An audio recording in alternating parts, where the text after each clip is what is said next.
তার মানে বাবা ৫-৫-১০,০০০ টাকার বাড়তি যোগান দিতে হবে, তাই তো?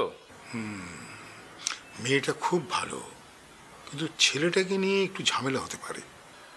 আচ্ছা, সেটা তুমি ঠিক করে নিও। এখন অনিমাটার বিয়ে দিতে পারলেই হলো আর কি। কেন, তুমি না পাত্র পছন্দ করে রেখেছো? আরে আমি পছন্দ করলে কি হবে? আমি কি বিয়ে করব? বিয়ে তো করবো অনিমা। পছন্দ করতে হবে অনিমাকে। হ্যাঁ, তা ঠিক।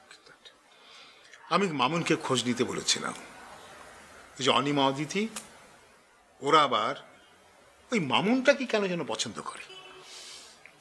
বাবা, ভাই দাদাকে তো আমিও পছন্দ করি। একটা অলস, অকম্মার ঢেকি, একটা নিষ্কর্মা, ওটাকে কেন যে তোরা পছন্দ করিস আমার মাথায় ঢোকে না। বাবা, তুমি যেই সমস্ত বিশেষণ দিলে সেই কারণেই আমরা সবাই ভাই দাদাকে পছন্দ করি। আচ্ছা বাবা, সবাইকে কেন কর্মঠ হতে হবে? সবাইকে কেন অর্থ উপার্জন করতে হবে? সবাইকে কেন কাজের পেছনে ছুটতে হবে? হবে না, হবে না। ও যখন বিয়ে করবে তখন ওর বউটাকে কি তুই পুষবি? আমি জানি ওর কোনোদিন বিয়েই হবে না।